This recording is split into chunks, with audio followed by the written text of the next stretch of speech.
All right, boys and girls, today we are going to make flowers because this is the first week of spring, I think. Yeah. And this is also a good way to introduce a radial balance. What is radial balance? Radial balance means this, that something has a center and everything else is built out. It's usually circular and it gets bigger and bigger. If we were to cut it this way, it would match, and this way we'd be able to fold it up and it should match. So radial balance flowers. All right, things you're gonna need today for our radial balance flowers. So let's go through it. First thing you're gonna need, polar bear sketchbook. So crayons, you have a choice.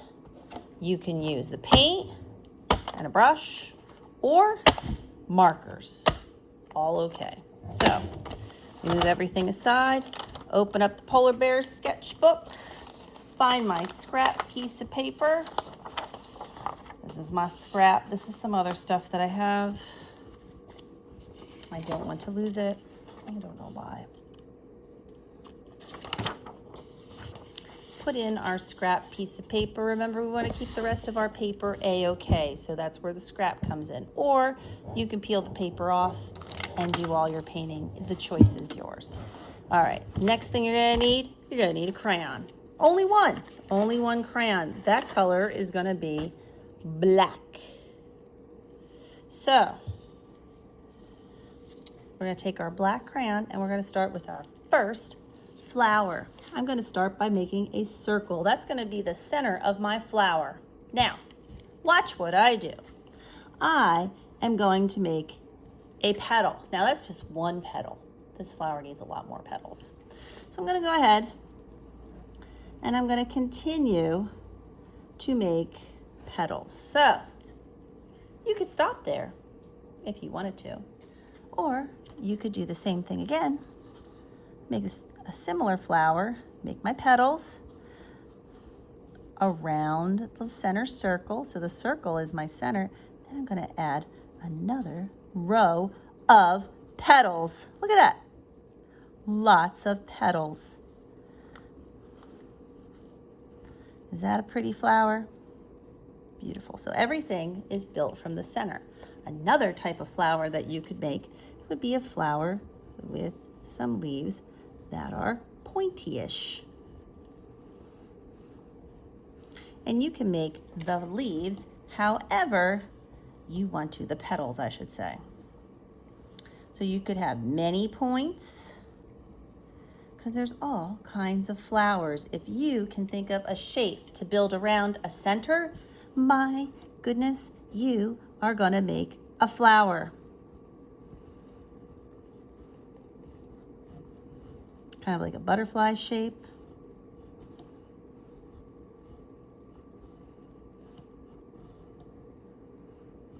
This is all a flower is. We're building from the center out.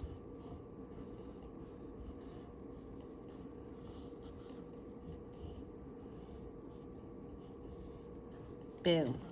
How about if I do something like this? There's my center.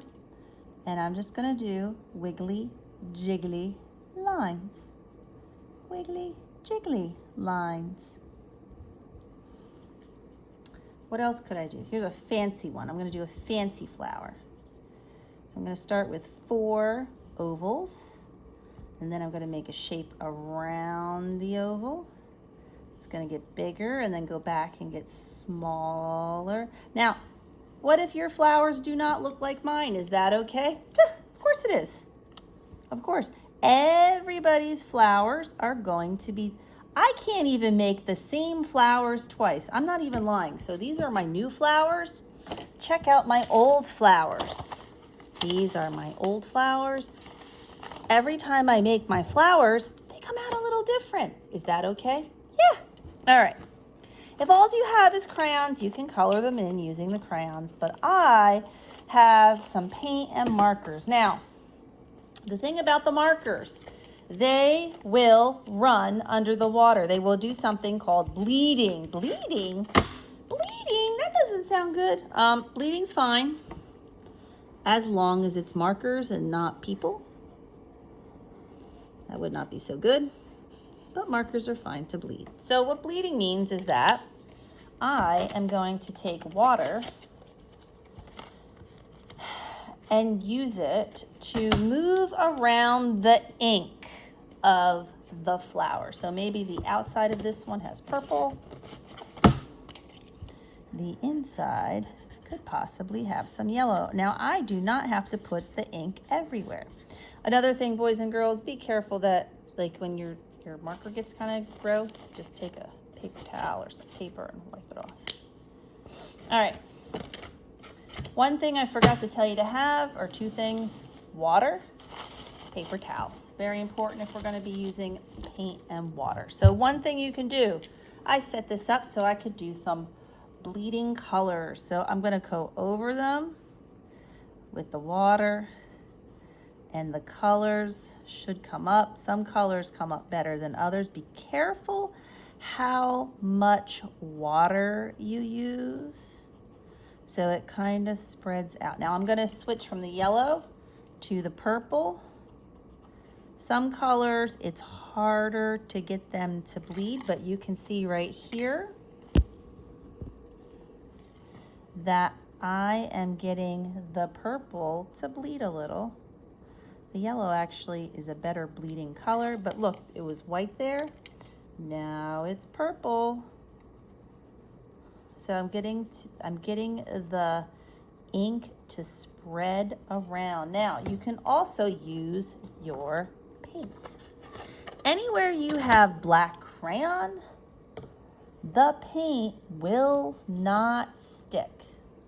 So we twirl our brush, twirl the brush, and then we're going to paint. Which one do I want to do orange? I'm going to do this one orange up here.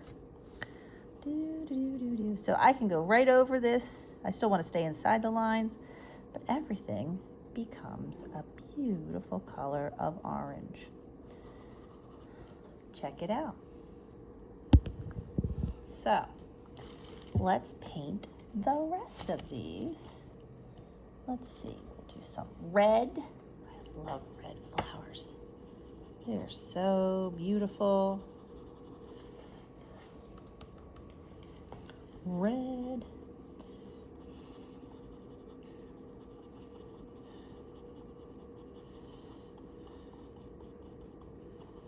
Beautiful. If you have better paints, you can use them. You do not have to use the paints that I gave you if you have something else. Obviously, if this is all you have, that's what you're going to use. I'm running out of yellow paint, so I'm going to switch to yellow marker. So some I will do with paint, some I will do with some marker.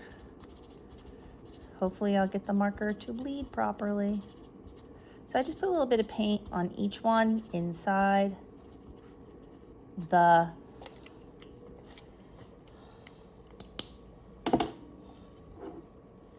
and I'm going to take my water.